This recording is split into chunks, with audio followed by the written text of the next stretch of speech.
grab the gemstones in the challenges and move forward. Don't look at the past. What can we build together? What are you on earth to build? We're all here to build something. So what is it? What are we here to build?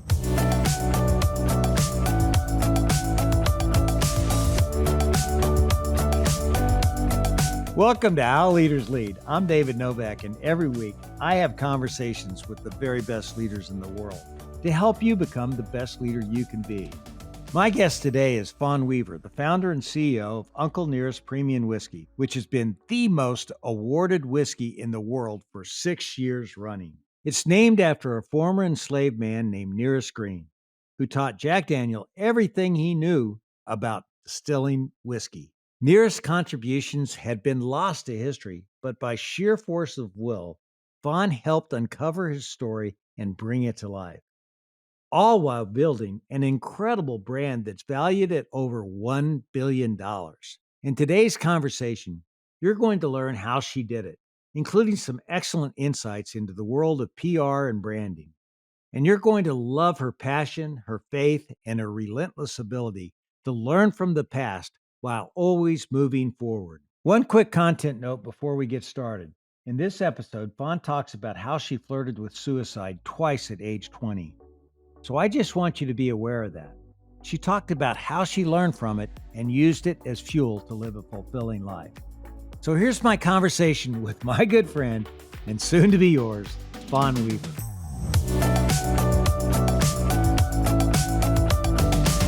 I want to start at the beginning of your life, and basically I want to, we'll get into how you started this great whiskey business, but let's just start out by talking about your background. What's a story from your childhood that shaped the kind of leader you are today? I would say the story that I don't tell very often, because there's several that I tell all the time. So I'll tell you one that I don't think that I have shared. That's what I'm looking for. I love it. Is when I was growing up, and I don't know what this age was. I just remember that in class, my teacher was requiring us to read Judy Blume novels. So whatever age that was. And we were supposed to do reports on it. And I refused to read the book, and I refused to do a report on it. And then there were all these other books that were similar novels, and I refused because I had an Encyclopedia Britannica, not just one. I had the whole collection. That was a big deal in the 80s to have a whole collection of Encyclopedia Britannica. I mean, they sold those door to door. And so I would spend every moment of free time that I had literally just reading the encyclopedia, going from A to B to C to D. And so I refused to do reports on the stories that I knew weren't true. And I instead would turn in reports on the stories that I believed to be true. And so at a very early age, you had this tremendous conviction, this Yes. courage and conviction to really go against the trend, take on, your elders, and in fact, you left on your own, as I understand it. You left home at the age of 15. Yes. Tell us about that. What drove that?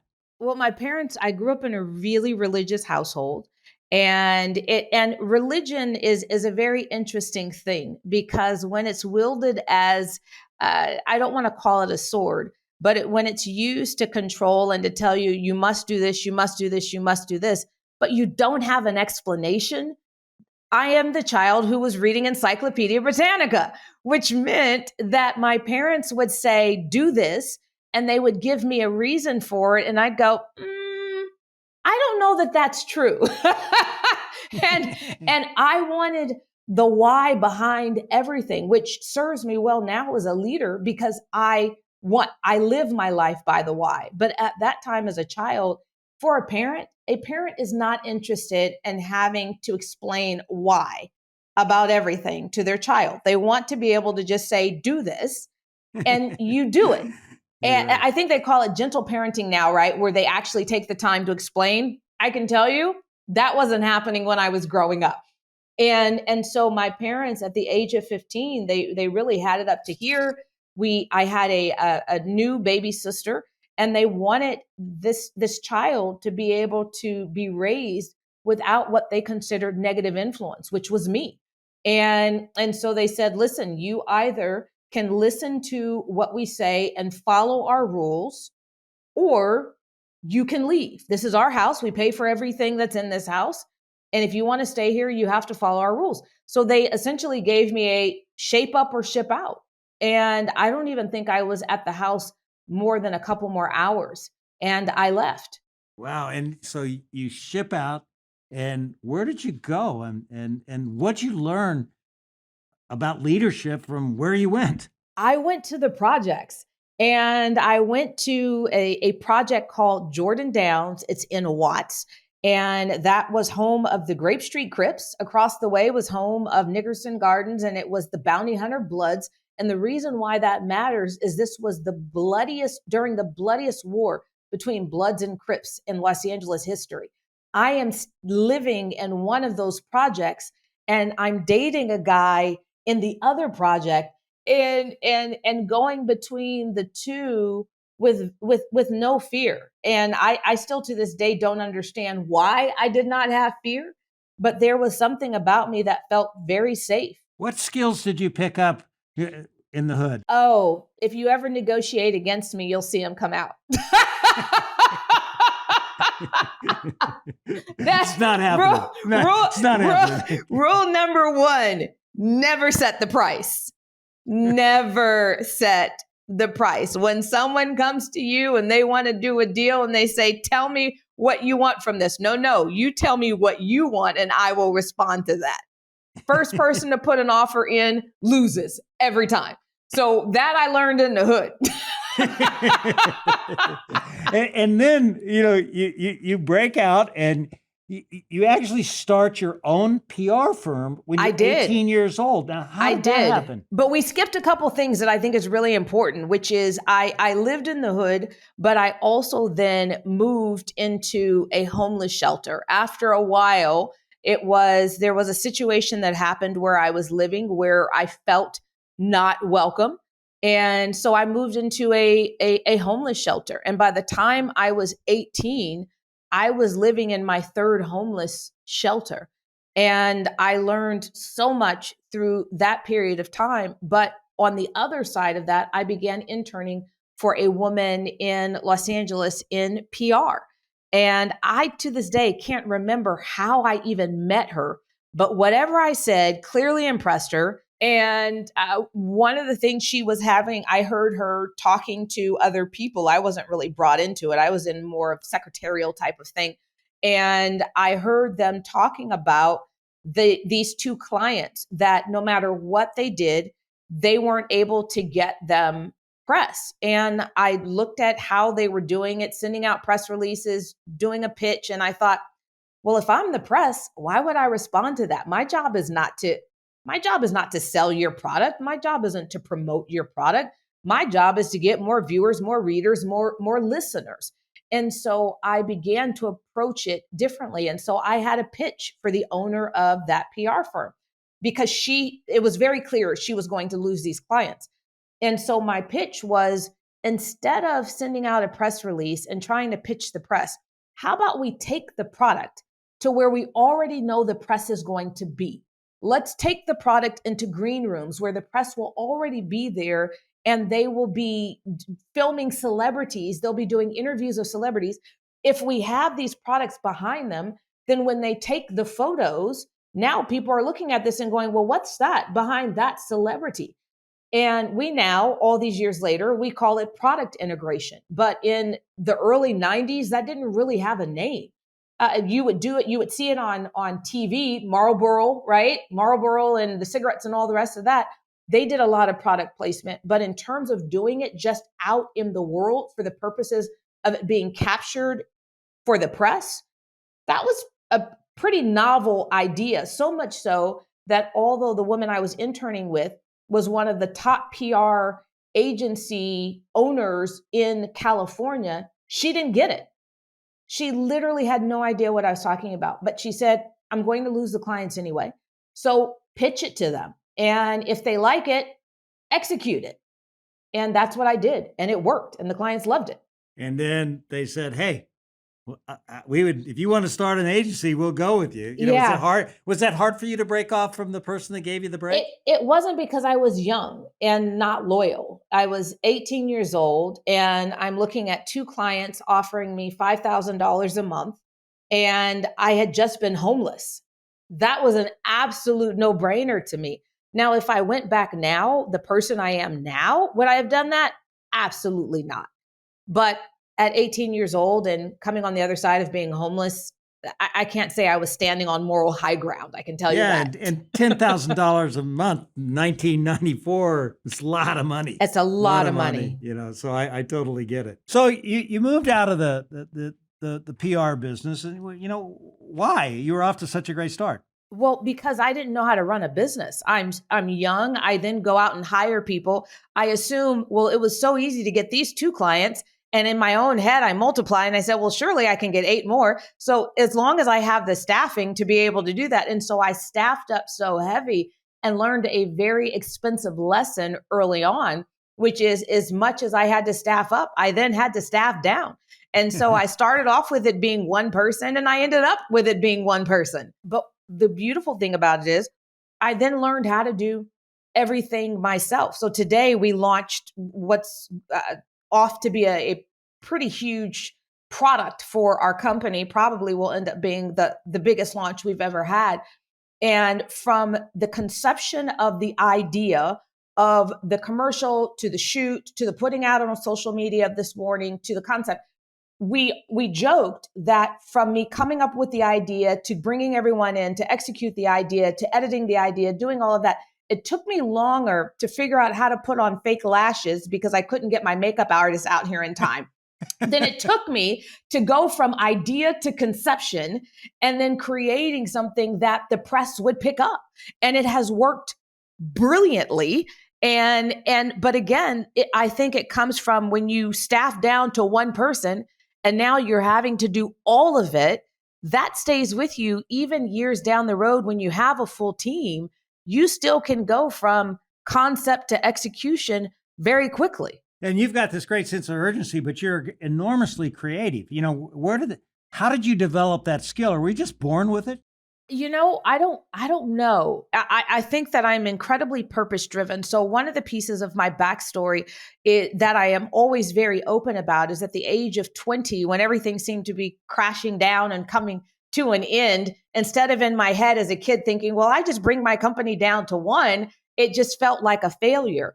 And it was just 20 years of a very difficult life. And I tried to commit suicide twice. Wow. And in that moment, the second time, while I was still laying in the bed, and the irony of Uncle Nearest and the process that Nearest Green taught of taking traditional bourbon distillate, running it through sugar maple charcoal to purify it before it goes into the barrel. Well, I had a tube stuck down my nose and they were pumping a similar charcoal into my stomach to pull out the contaminants that I had taken to try to kill myself. Wow. And it's amazing all these years, 28 years later, it's the same thing we're using to purify is what kept me alive. And I remember that second time being in the bed, making 2 decisions, very clear decisions. The first decision was I wasn't able to take myself out, even though I was a very determined person, which meant that God had me here for a reason. And I was determined to figure out what that reason was. The second thing was I had tried to take me out, and I'm a very determined person, which meant if I could not take me out, no one could take me out. And so I've lived my life for the last 28 years as if no one could take me out. No big player in any industry, no individual. I just go through and I'm not concerned about what someone else might do because I couldn't take me out. You can't take me out. It's that I'm simple. going to be very careful about what question I ask you. I'm not going to take you on. I can tell you that, you know. And, you know, but I've heard you say that one of your greatest strengths is that you don't look backward. No, and, I do not. So, you know, explain. Why is that so important for you as a leader? Well, because the looking backwards, I don't understand the purpose of it. You take the gems with you, and every struggle, every challenge, every difficulty, you have to find the gem in it. There always is. There is no difficulty that comes to anyone at life just to be difficult. Every single thing is basically it's wrapped around a gift. And the question is how quickly can you get to that gemstone? And that's what I take with me. And so the old school Atari video games where you would collect the gems along the way, that's essentially been my life. But I'd be foolish to go back to where there's no longer a gem. I took it with me. And so I take the gems and I move forward. I take those lessons with me and they inform how I move in the future, but they do not take me back to my past. You talked about the importance of finding your mission, when you couldn't take yourself out. What did you settle on as your mission? To live a life that wasn't for me. To live a life that truly was for others, but not in a burdensome way. I see a lot of people where they give so much of themselves that it becomes a burden. Their life becomes a burden. And the irony is then they still continue looking for purpose in the middle of it. My purpose is wrapped around really helping others to succeed, helping others to grab the gemstones in the challenges and move forward. Don't look at the past. What can we build together? What are you on earth to build? We're all here to build something. So what is it? What are we here to build? And so that's what I've done with my life is just keep moving forward, taking the lessons with me and building on them. Hey everyone, it's Kula. We'll get back to the interview in just a second. Before we do though, I have a question for you. Have you downloaded the How Leaders Lead app on your iPhone? If you haven't, take 20 seconds right now, go to the App Store, search for How Leaders Lead, and download the How Leaders Lead app. In the app, every day, you'll get a 2-minute video that'll give you a leadership insight from one of our amazing guests from our podcast to inspire you and to really get your mind in the right place before you start your workday. So go to the App Store, search How Leaders Lead, download the How Leaders Lead app, and start your day every day with 2 minutes of leadership wisdom. It'll take 20 seconds. Go to the App Store, download the app, and you'll be able to watch every day, just like me, the leadership insight from How Leaders Lead. You have such a radiant personality. I mean, you've got the big smile, and they all the research says that the happiest people in the world are other directed. Yeah. And you think that's driving your happiness? Because you sure seem to be. You know what? I will tell you, and I tell people this, and it's an odd statement to make, but I have to make it because it's true. I am genuinely the happiest person I know, and I am genuinely the most happily married person I know. Because I know what my life is like when no one is around, when social media is off. And I really enjoy my life. I don't feel like any element of it that I'm searching for anything. And so, yeah, I think the radiating is the fact that every single day I get up. And even if it's a really hard day, a hard week, a hard month, a hard year, whatever it is, I'm still getting up with excitement because I know I was purposed to be here this day. Let's get to it. What do we have to get done? And I want to get to nearest screen, but I got to ask you this because you brought it up. Yeah. You're happily married. You actually started the Happy Wives Club. I did. And wrote a book on it. Okay? I did. Tell us about that. I mean, how did that possibly get in your head? So I was married for 10 years, and my husband and I have always had a really incredible marriage, an incredible relationship in which we just have an enormous amount of respect and honor and adoration for one another. And so he's my rock, I'm his rock. And at the time, we were about 10, well, I think we were actually about 8 years into marriage. And I noticed that Desperate Housewives was the #1 show in the country at that time. And these Real Housewives of Orange County, New Jersey, they were all starting to pop up. And I was like, what is this caricature of marriage that we're watching here? And it actually bothered me because my husband was so incredible. And I wanted other people to experience what I was experiencing. And I didn't want the television to cause this generation to believe that a happy marriage isn't possible, that a really good spouse isn't possible. And so I decided I would start a club. And I decided I would look for 1 million women who were like me, who chose well, who chose the right spouse, and that we would just connect. We'd connect online, and then we started connecting in person. And one of the things that I began looking for were, what is the secret to a happy marriage? Not just in America, but what is that one thing that couples from around the world that have been married 25 years or more, I wasn't writing the book to give people advice. I was going around the world and talking to people happily married 25 years or more to deduce the common denominator for myself. And then I was sharing that because I wanted to be happily married for all of my life.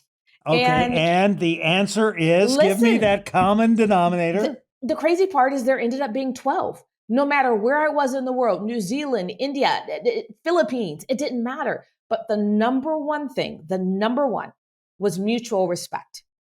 And the interesting thing is at that time, the really popular book on marriage was called Women Want Love, Men Want Respect, or Men Want Respect, Women Want Love, something like that. That's the title. And my meeting with all of these happily married couples, no, both wanted respect, both needed respect. And that's where it began and everything else. So number one was respect. Number two was trust. The one that was most surprising to me is every single couple had a daily ritual. That's so interesting because I thought, in the Bible, it says that men need recognition and women need respect. That is not what the Bible says. Yes, it does. You better go back and read a little bit more scripture here. I know your dad was a preacher. Now, let me tell you something. I probably know the word better than most pastors. Okay, I'm not going to take you on. Okay, let's move on. You win. Okay, you wrote the book on it. That is not in scripture. You win. Okay, all right. Okay, I'll let you win. Okay, I'll move on. Okay, now I want to take you back to the beginning of this remarkable brand story. When did Nearest Green's life intersect with yours? Tell us that story. I was in Singapore and my husband and I were there for just a couple of days, and it was on the cover of the New York Times International Edition. Jack Daniels embraces a hidden ingredient, help from a slave. And there was a photo, and it was a group of white guys. One was Jack Daniel, obviously, and to his immediate right was a black man. So everyone is trying to figure out with the headline and this photo, who's the black man? Who's the black man? And what the people in Lynchburg were saying was the story that's been told about who taught Jack and who was his mentor is not true. It wasn't a white preacher and distiller. It was an enslaved man on his property. So they were guessing that the photo was of Nearest Green's son, which it is true. That is what it turned out to be, is that was George Green. But the internet decided very quickly, and we see this now, David, so much. The internet decided on its own with no research, no facts whatsoever, that Jack Daniel was a slave owner. He stole the recipe. He hid the slave. I looked at the photo and I thought this photo is taken somewhere at the end of the 18th century, 19th century, top of the 20th century. If you didn't want to give a black man credit, you don't put him in the photo. And you certainly don't put him to your right. And so I'm looking at this, and I'm looking at the photo and very quickly come to the determination that social media is wrong, the press is wrong, that Jack Daniel was in fact trying to tell us something with that photo. And I believe that he was trying to make sure that America would not be able to wipe out whoever this person was to his right. So I ordered, while the whole internet had made a determination of what it was, and it was all over. It ended up being one of the top 10 read stories of New York Times for the year. It spread like wildfire. And I ordered Jack Daniel's Legacy, written in 1965, 1966, and published in 1967, height of the civil rights era. So think about this. This is Lynchburg, Tennessee. You have a white reporter from Tuscaloosa, Alabama, that comes to Lynchburg to tell the authoritative biography of the most famous whiskey maker of all time. And he includes Nearest Green and his boys more times than Jack's own family. Wow. And then I got the original photo. So the photo in the New York Times was cropped. I then got the original photo, and Jack Daniel didn't just have the African-American man seated to his right, George Green. He actually ceded the entire center position of the photo to Nearest Green's son, George.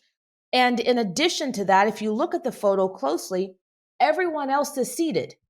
Jack never grew to be more than 5'2". He is standing.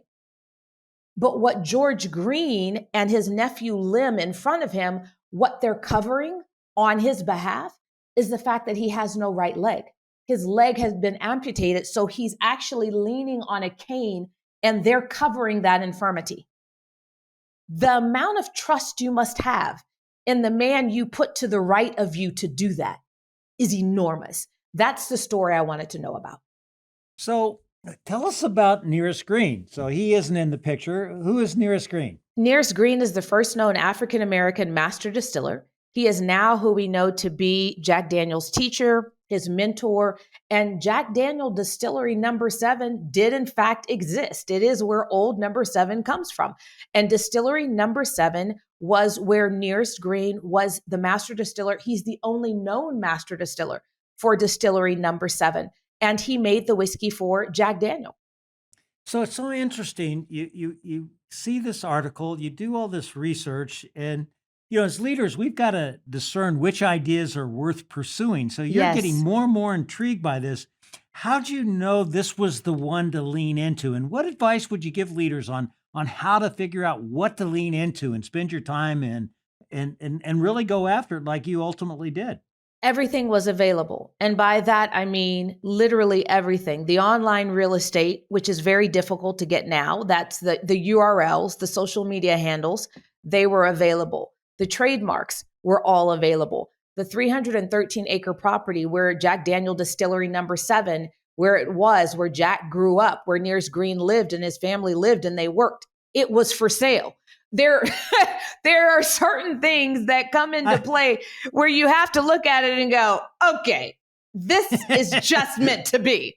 The stars are aligned. The stars are aligned here. But what I will say is for leaders, to answer your question is because I was going to be coming in the middle of a $24 billion company at the time, Brown-Forman, that owns Jack Daniel. I was going to be coming in the middle of it, adjusting their story quite significantly. For a lot of leaders, they would run. They would not pursue it out of fear. And so I think when we're looking at things, if we are destined to do something, we have to figure out how to do it and be in alignment and not be fearful. And so that was the biggest piece. Even people that look at our story now, our company, our brand, they still get scared for me. And I'm go, guys, it's okay. We've been at this for 8 years now. It's okay. Nobody's going to take you out. It's all right. It's not going to happen. All right. Okay. Yeah. So tell me about this first trip to Lynchburg, Tennessee. Yeah. Where Jack Daniels was Yeah. started. I mean, that's Lynchburg, Tennessee. I mean, It doesn't sound great, but I tell you what, it is 15 minutes to the left of me where, so Jack Daniel's Distillery is literally 15 minutes to the left of my home. Nearest Green Distillery is 15 minutes to the right. I am smack dab in the middle. And there is no place I feel safer in the world than between Lynchburg, Tennessee and Shelbyville, Tennessee. But coming down here, there was, I think this kind of goes back to, if I can't take me out, nobody can take me out, is I came down here with a pretty bold manner. I wasn't hiding what I was doing. There was nothing secretive about it. I was very open. I'm here to research the story of Nearest Green and his intersection with Jack Daniel and the beginning of Jack Daniel Distillery. And what was great is because I told everyone from the beginning, I believe that social media has this wrong. I believe the press has it wrong. I do not believe that Jack was who they say he is. I believe this is a story of love, honor, and respect. I believe Jack was a good guy. I believe that he did not steal the recipe and hide the enslaved man. In fact, he treated the enslaved man with respect and made sure that he left enough breadcrumbs that America would not be able to write out his story. And so I shared that with everyone that I talked to. I actually walked into, one of the very first things I did was walk into the Jack Daniel's store on the square and buy up every t-shirt, because I decided I was going to wear a Jack Daniel's t-shirt every single day so that people understood I'm not here to harm the legacy of Jack Daniel. But you had people, I know there had to be skeptics. I understand that you met with one of Jack Daniel's descendants. Yeah. So, you can say one thing, okay? Yeah. But people could see you and say, hey, there's another motive that she has. Oh, yeah. So how did you, so you buy the t-shirts. Yeah. What else did you do to really get that trust? Because I was just there. I never left. So I literally, so if you think about it, I think, are you up in Louisville? Are I'm you in Louisville? Yeah. Yeah. So you're in Louisville. You're where the Brown family is. And so they own Jack Daniels, but they're never here. I literally moved into the town. And so the town looked at it and said, this woman is serious. Like, she literally bought the farm. I put articles in the newspaper, or an ad in the newspaper every day, every Friday. And I explained exactly what I was doing research on. And I welcomed the community to help me. Every Friday there was an ad, and people would bring me artifacts from their basements, from their attics, documents, photos. They'd go, I don't know who these African-American people are, but they may be a part of your story. And they would literally just show up at the Dan Call farm, which we had purchased by then, and they helped me piece this story together. So were there skeptics? Yes, but this is what I think is the amazing thing about God, is it doesn't matter if there are skeptics if you are fully protected. He's not just protecting me with angels you can't see. He protected me with people like Chuck Baker, who owned Barrel House Barbecue, who dared anybody to come near me and touch me. He protected me by my next door neighbors, who both white, both born and raised, grew up there. And if people showed up at our property and they didn't look like they belonged there, they would jump in their truck and roll over with their shotguns and go, why are you here? And then we'd get a phone call from people going, we're at your property and there are people here with guns. I go, oh, just pass the phone. Those are my neighbors, right? But you go to this town, okay? You talk to Jack Daniel's descendants. You buy a 300-acre farm. I mean, come on now. How did that happen? I mean, it's like it was there for you say, but still, you gotta go all in now. 300 acres. That had to take a little bit of money. Listen, it did, but we looked at it and said, this is American history. This is where Jack Daniel grew up. This is where the distillery was. We have no idea why it's been on the market for 15 months, but we're going to take the leap of faith and we're going to buy it. Just from a pure real estate play. It made no sense to us that it had been on the market for that long. People say stories are critical to brand building, but in the whiskey business, you've gotta have a story. Yeah. What's your belief about the necessity of having a story and telling it? I do not believe that. There's a couple things. Number one, I don't believe you can succeed in bourbon without an authentic story, but an authentic story with roots. So you'll see a lot of really popular brands in Europe and Louisville. So you see it all the time, where they'll come in and they'll take up a whole entire half of a shelf, become really, really popular, and people will buy. But then all of a sudden you start seeing them fall off. I've seen it a lot in the 8 years that we've been around this business, and the 7 years we've actually been on the shelves, is you see them come, take a ton of shelf space, and then all of a sudden they disappear. And the question is where do they go? I can answer that question every single time. If they didn't have an authentic brand story to tie back to, then they only get the newness. And then people go back to the story that they can sit with a glass of whiskey, and they want to be able to have a conversation with their friends, have cigars, and they want to be able to talk about the backstory of this bourbon. And so I don't believe that you can build a successful bourbon brand. I truly don't believe it without a story that has authentic roots. I don't believe it. So what do you think of these celebrity brands like, Eric Church's Gypsy and Sweetener's Cove, Peyton Manning, Beyonce, she's got her brand. What do you think? You think that they have a shot? Well, 99.9% of the celebrity brands that have come out since we entered the market have failed. So they've got a 0.01% chance of succeeding. And, it's really, truly one of those things that only time can tell. But even if you look at Casamigos, tequila doesn't require as much of an authentic story. Celebrities can do well in that. But even if you look at someone like a Casamigos, that I think last time I looked, they were down 25% right now. I think they got rid of like a sales force of 65 people or something wild like that over the last 6 months. And that's the brand that we were all talking about 5 years ago, like it was the new Mount Rushmore, if you will. Sweetens Cove came in, and I can't find them on a Nielsen report if I tried, because it came in, people bought, but then they moved back to a heritage brand. And so the celebrity brands, one of the things, and I get celebrities that come to me all the time to ask if I'll do a partnership. And every single time I say no, because my job, my responsibility is cementing the legacy of Nearest Green. You are a distraction if I are to do that, but I will always give them my advice based on what I have seen celebrities do well and why I've seen so many fail. And if you treat the whiskey business, especially, like a side hustle, you will not win. I don't care if people buy it like crazy for the first 6 months or the first 12 months. You will eventually completely fall off the Nielsen report. I've seen it every single time. You will stop being on the shelves. We'll be back with the rest of my conversation with Fawn Weaver in just a moment.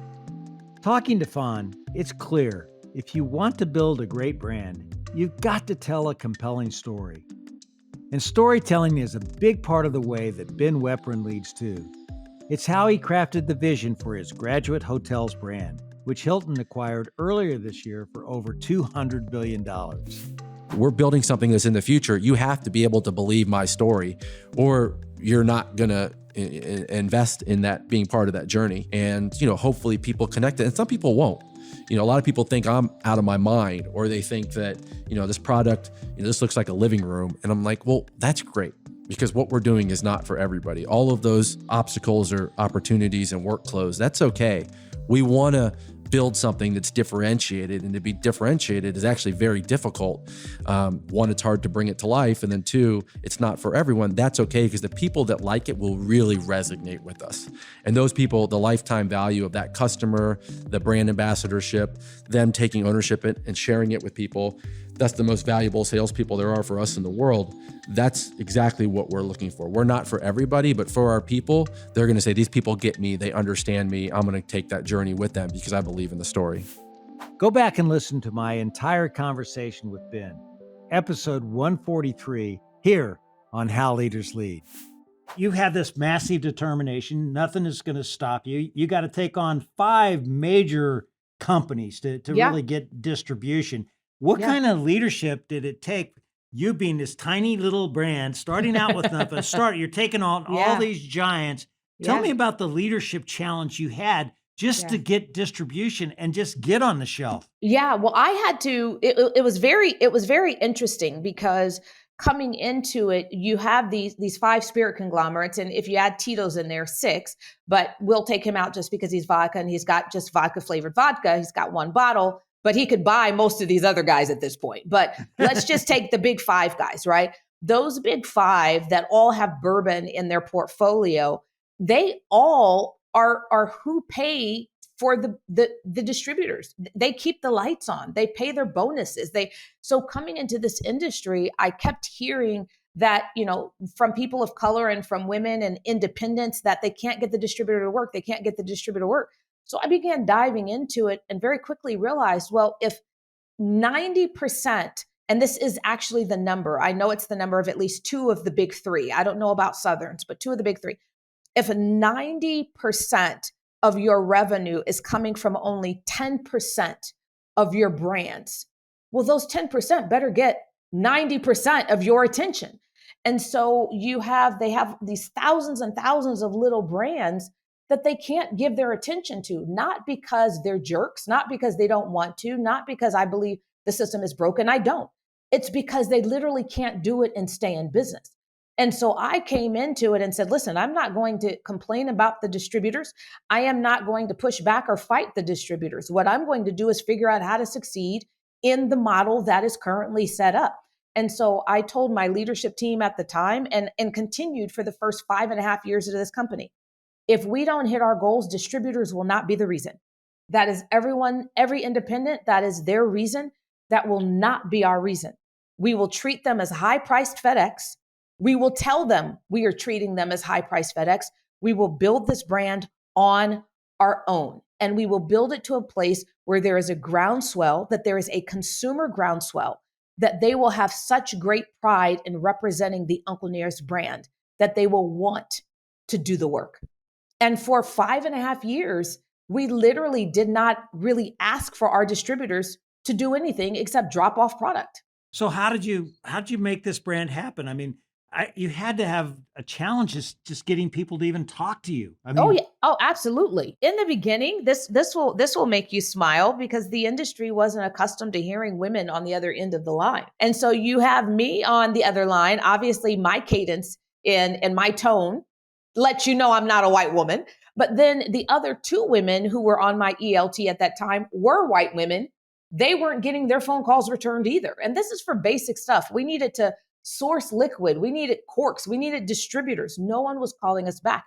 And so I put the two and two together and I called my husband, who was an executive vice president at Sony Pictures at the time. And I said, babe, I know you don't have any time for this, but I just need to test out a theory.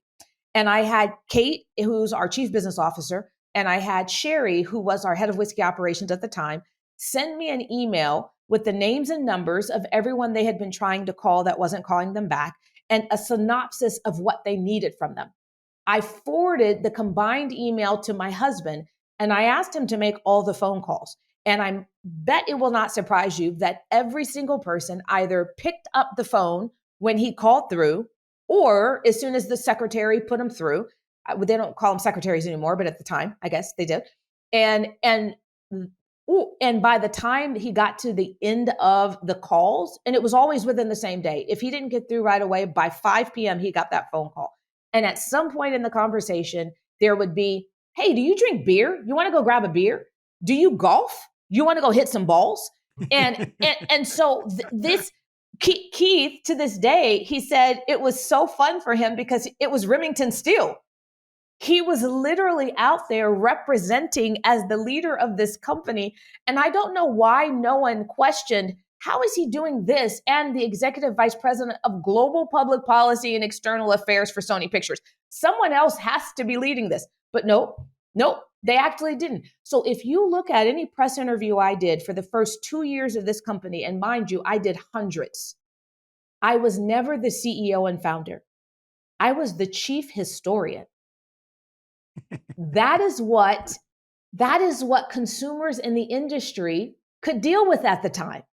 I was the chief historian. And here's the thing. I had no ego about it because my focus wasn't making a name for myself. My focus was making a name for Nearest Green, which meant that if I needed to be chief historian in order to make that happen, I was okay with that. Yeah. So you got this, you get in. Mm-hmm. I want you to give me the elevator pitch on why Nearest Green should be in my bar.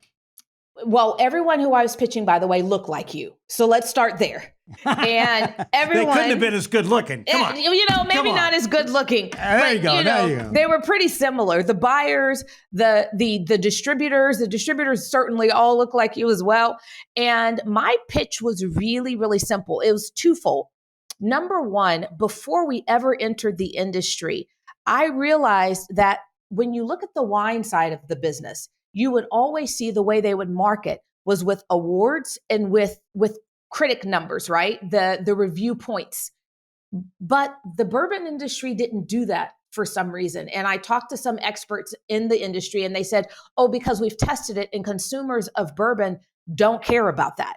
And I said, well, they may not care if you win one award, but I bet you they'd care if you became the most awarded. Now, I didn't tell them that. I just came to that conclusion. So before we ever put our first bottle into the marketplace, I had our chief business officer, who was our head of sales at the time, I had her submit our bottle to every competition around the world. So before we ever hit shelves, we had already begun winning double gold back to back to back to back to a place where people were like, how the hell is this possible? They just got here. So that was the first thing, is that I would walk in and say, so those guys on your back bar, this bottle just beat them. That was one part of the pitch. I'd start with the juice. The other part of the pitch was, look at your back bar and tell me a single one of your bourbons or scotches or Irish whiskey, just pick a whiskey, any whiskey, that isn't commemorating a white man. And I would just wait for them to look at every single bottle and have an aha moment of, holy cow, this country is 70% women and people of color. and we haven't figured out how to represent at least one with excellence on the back bar. And that was the pitch. It was those two things. And let me ask you this, okay? You win all these awards, but how'd you get the great product to begin with? Well, here's the funny thing is we would go toe to toe with the product source, and we would get double gold and they would get silver in a blind taste competition.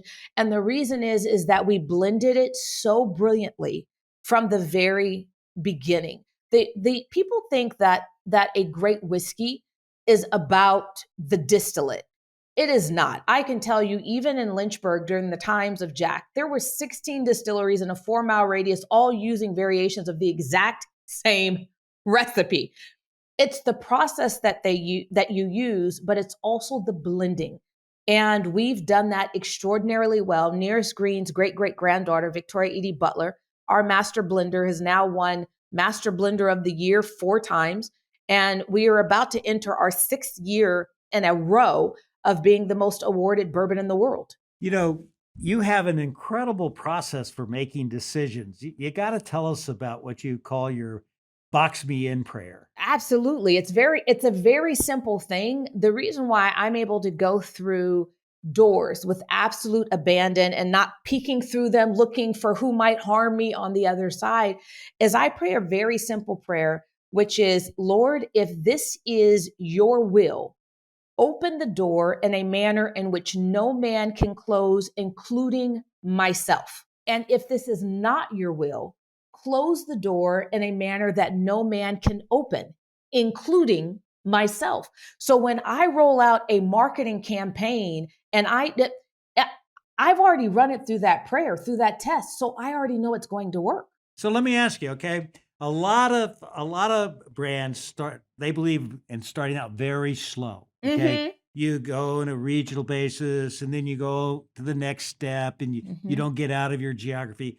You set the goal, I think, to get in all 50 states within 2 years. Okay? Yes. Yes. I don't know why you said 2 years instead of 1, but I'm going to give you a little. So you have a sense of urgency. So how did that prayer work in that process? Okay? Yes, and I will tell you, it was 2 years because it wasn't physically possible for us to get to all 50 states. There was only 3 of us employed.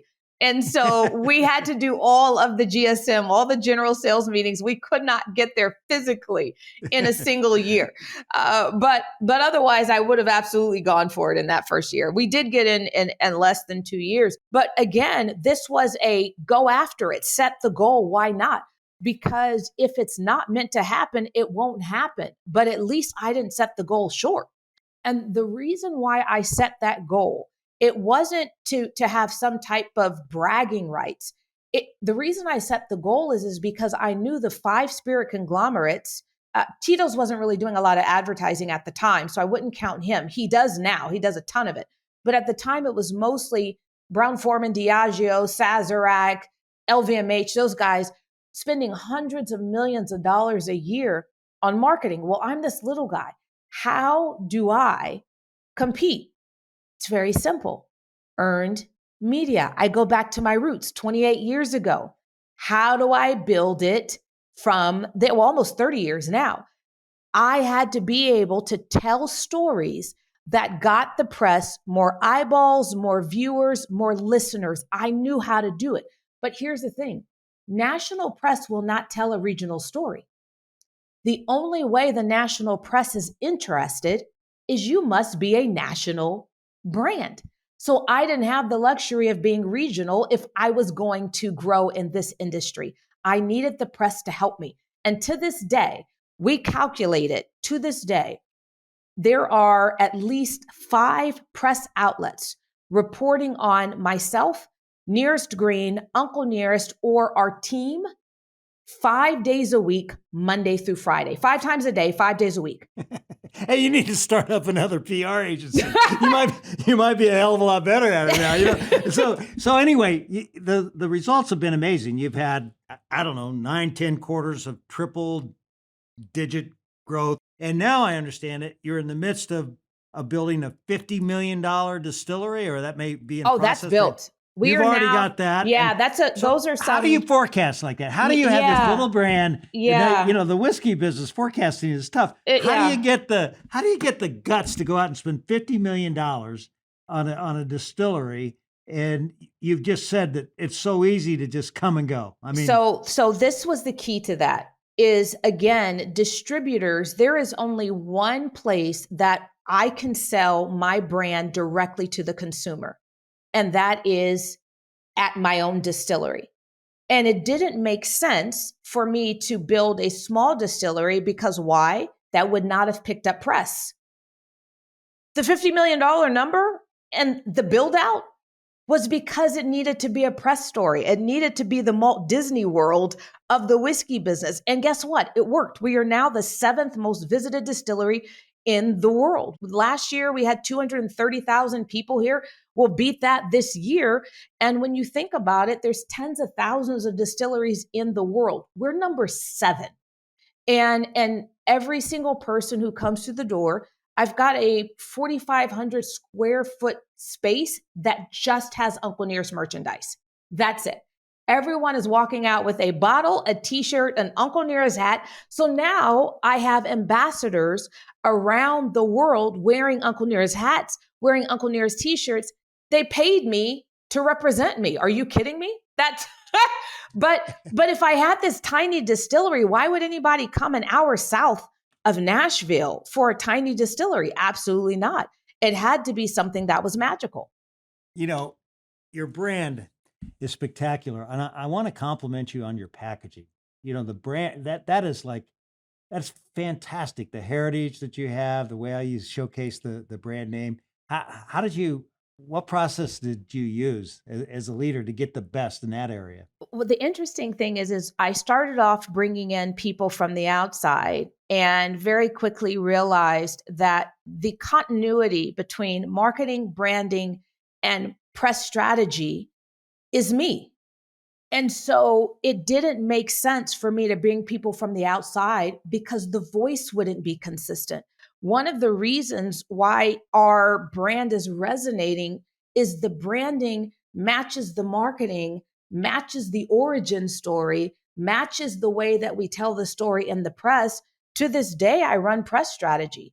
My press team, it's October 1st, they will get an entire press plan for next year within the next 7 days. I do it every year. You are such a force of nature. I mean, you're like you're such a strong person, a strong leader. How do you get people to work for you? Easy is I find people that are just as strong, just as passionate, that literally are intrepreneurs. I'm always looking for intrepreneurs. I want people who want to be entrepreneurs, but they don't want the risk of it. So they want to come into a company, they want to do their jobs, and they want you to leave them alone. That works really well for me. Here's your goal. Here's your area. I don't care if you're doing it at 2:00 in the afternoon or 2:00 in the morning on the beaches of Ibiza. Get your goal done. That is, and so but get those goals done. Get the goals done. But I could care less at what time you're doing it, when you're doing it, and so I hire intrapreneurs and I get out of their way. Fantastic. You know, I knew this was going to be fun, and it has. And now I want to have a little bit more fun with you, and I want to do my lightning round of questions. Yes. You know, are you ready for this? Okay? I love this. Yes. Okay. What 3 words best describe you? Oh, doting wife, child of God, baby girl of God, and enormously powerful innately. Oh boy, that's 9 words, but I'm going to let you get away with it because Sorry. I'm not taking you on. Okay. Sorry. If you could be one person for a day besides yourself, who would it be? Jack Daniel. What's your biggest pet peeve? People who don't take responsibility for their mistakes. Who would play you in a movie? Kerry Washington. Back in the day, your dad wrote some of Motown's biggest hits. What's your favorite song of his? Keep on Truckin', Eddie Kendricks. What's the biggest lesson that being homeless taught you? Just keep going. Never let your surroundings define you. As someone who's traveled to all but one of them, which continent do you wish people could experience the most? Mm. Oh my goodness. My favorite place to travel ever was the South Island of New Zealand. So I'm going to go with that continent. Being from Pasadena, what's something you've come to appreciate about life in Tennessee? Oh, I love everything about Tennessee. The California microaggressions of race. People pretend that just because it's liberal, that there is a greater acceptance of race. I don't believe it. What I believe is people hide it better. In the South, I know if you're racist. I appreciate that. I can respect you because I know who you are. I never have to guess. I love the South. Tell me about your Sunday routine. It is the Sabbath. We eat, we make Uncle Nearest cocktails. I watch TV. I watch Transformation Church. Either I'm in person in Tulsa, we will fly down to the service, or we'll watch it online. And yeah, we just eat and have Uncle Nearest cocktails. Love it. If I turned on the radio in your car, what would I hear? Oh, Transformation Worship. What's something about you few people would know? That I don't listen to music that isn't gospel. What's one of your daily rituals, something that you never miss? I saying I love you probably a million times to my husband and giving him lots of hugs and kisses. Awesome. Awesome. That's great. Great job on the lightning round. Very good. Now, you've built this business that's now valued over $1 billion. And I would bet you have people knocking on your door now. I mean, you got the 7th most visited distillery. People are trying to buy you, I'm sure, or at least making offers. What keeps you from falling prey to the maybe the big bucks at this stage? What am I going to do if I did that? I love what I do. I do not believe anyone could do it better. I am able to do it without being under anyone's thumb. I'm able to do it and have 100% focus on building the legacy of Nearest Green. I could not do that in somebody else's company. And I am confident I can do this for the next 25 years at this pace. So that's what I plan to do. It's very human for all of us to want to get some credit. And yet I've heard you talk about being okay if you're forgotten as the builder of this brand, as long as Nearest is remembered. Yeah. Say more. I don't care. I've never cared about my legacy. I don't know any other way to say it other than I'm not living for my obituary. I don't care what people say when I'm gone. I care about doing what it is that I believe that I have been called to do. And I don't believe that that is cementing the legacy of Fawn Weaver. I believe it's cementing the legacy of Nearest Green. And I'm perfectly content with putting everything into making his name ubiquitous around the world. I can't share that glory. If my goal is to make his name ubiquitous around the world, then my name cannot do the same. And, I've heard you say that you couldn't screw up Jack Daniels if you tried. And that's what you want to do with Nearest Green. Is that correct? Or, yeah. I love it. It gets to a place where that if you build it big enough, the next generation can't screw it up, no matter how bad they are at it. And that is, it's not just Jack, that's every brand. You build it big enough and the next generation can't screw it up. At the top of the show, you talked about this new product that you've just introduced. Can you tell me about it? Absolutely. Nearest Green Tennessee Whiskey. It is the first time we are offering a product that goes in the well, and it is phenomenal. So this you will love just because you're also a branding person, is the way that we kicked it off this morning. Well, it broke the internet. Literally, it broke Reserve Bar, and social media has gone absolutely nuts about it. And my phone is completely full. So the launch has been highly successful. We launched it only 6 hours ago, and we'll keep going. But we launched it with Nearest versus Everybody Part 2. So here's the part that I love, because I study history so much. That's why you don't want to go toe to toe with me with the Bible. To me, it's history. So I'm gonna send you the scripture. Okay, we'll get back to that later. Good luck with that one.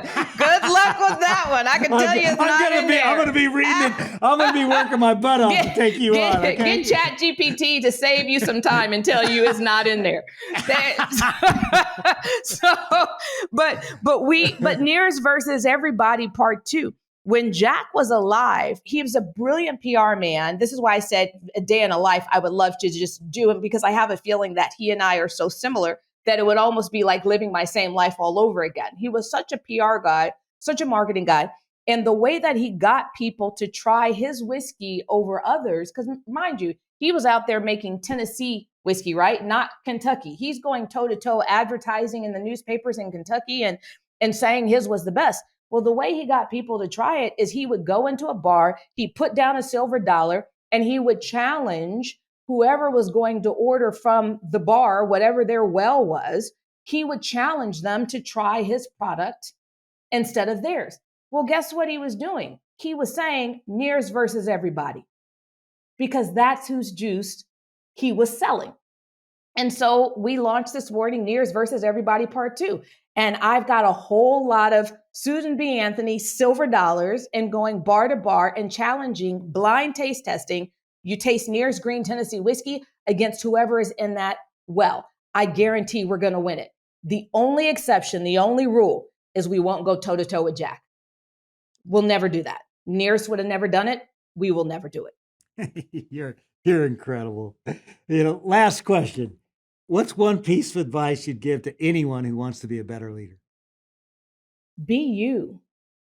Do not try to be someone else. Don't try to morph into who the world tells you a leader is supposed to be. Every 10 years, there's a slew of new leadership books that come out that tell you how you're supposed to do. And then if you wait 10 years, those leadership books, for the most part, are then ripped apart. I mean, Radical Candor and how Netflix was built, that was massively popular and huge. And we read it. We thought it was incredible. And now the exodus of folks over at Netflix going, that was the worst culture we have ever been in.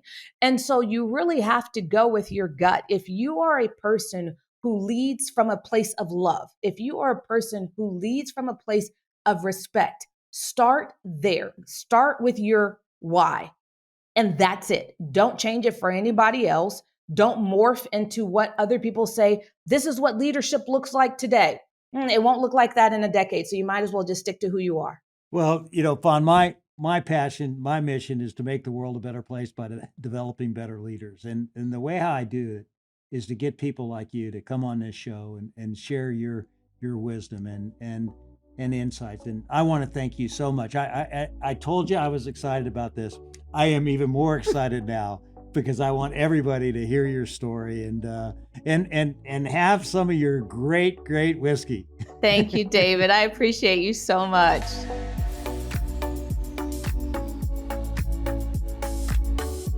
Fawn really is a force of nature. And look, she may sell Tennessee whiskey, but even this Kentucky boy can say without reservation, I am so glad she has used her incredible leadership skills to share Uncle Nearest's story with the world. And by the way, it's one heck of a good tasting whiskey. Now, I love her idea that the difficulties in your life come wrapped up around a gem, some lesson you need to uncover and take with you. It's a great insight to help you learn from the past without dwelling on it too much, and instead, keep moving forward and applying what you learned towards bigger and better things. Great leaders know how to mine their life for insights.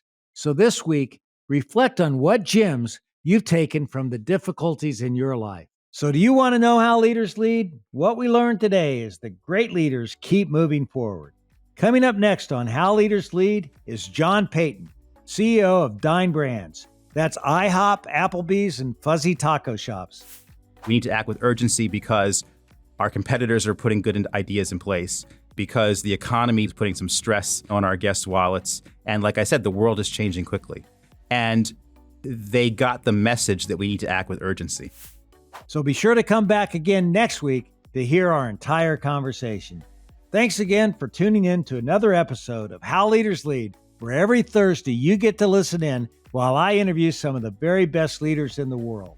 I make it a point to give you something simple on each episode that you can apply to your business so that you'll become the best leader you can be.